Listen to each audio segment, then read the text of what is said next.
ఖమ్మం రైతు ఆశీర్వాద సభలో రైతు భరోసా నిధులు విడుదల చేశారు సీఎం రేవంత్ రెడ్డి. 1,44,000 మంది రైతుల ఖాతాల్లో 1,009 కోట్ల రూపాయలు జమ చేశారు. రైతు సభ సాక్షిగా విపక్షాలపై ఫైర్ అయ్యారు ముఖ్యమంత్రి రేవంత్. కౌరవ వంశం అంటే కల్వకుంట్ల కుటుంబం. ఈ కల్వకుంట్ల కుటుంబాన్ని తెలంగాణ గడ్డ మీద రాజకీయ ముఖ చిత్రం నుంచి పాతాళానికి తొక్కే వరకు కాంగ్రెస్ పార్టీ కార్యకర్తలు విశ్రమించరు.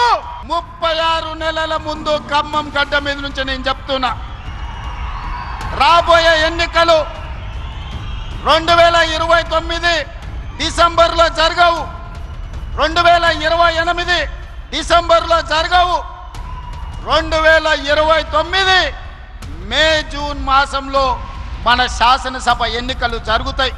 తెలంగాణ రాష్ట్రంలో ఉన్న 17 పార్లమెంట్లు సీట్లు 26 పార్లమెంట్లుగా మారుతాయి. 119 ఉన్న శాసనసభ నియోజకవర్గాలు 182కు పెరుగుతాయి. ఈరోజు చెప్తున్నా, 182 శాసనసభ నియోజకవర్గాలలో 117 సీట్ల పైన గెలిచి ప్రజాపాలనను కాంగ్రెస్ ప్రభుత్వాన్ని గెలిపిస్తాం. మన కన్నెపల్లి పోయిండు, మేడిగడ్డల నీళ్లు నింపండి, కన్నెపల్లి ఎత్తండి. అరే బుర్రత కూడా, ఒకవేళ మేడిగడ్డల గేట్లు దించి నీళ్లు నిలబెడితే మేడిగడ్డ ఇప్పటికే కుంగిపోయింది. రేపు తెగిపోతే భద్రాచలం రాముడే ఉండర్రా, 44 ఊర్లు ఖమ్మం జిల్లాలో కొట్టుకోపోతే దుర్మార్గుడా.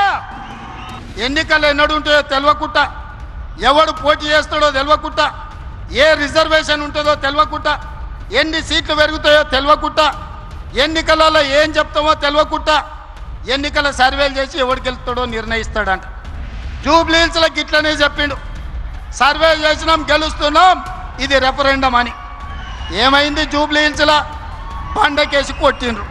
ఆల్రెడీ హరీష్ రావు బీజేపీలతో సందపూసుకేస్తూనే ఉన్నాడు, చీకట్ల మాట్లాడుతూనే ఉన్నాడు. కాదని భద్రాచలం రావుడి మీద ఒట్టేయమని హరీష్ రావును. నేను బీజేపీలతో మాట్లాడతలేను, బీజేపీలకు ఓనని భద్రాచలం రాముడి మీద వాళ్ళ మేనమామ కేసీఆర్ మీద ఒట్టేసి హరీష్ను చెప్పమను.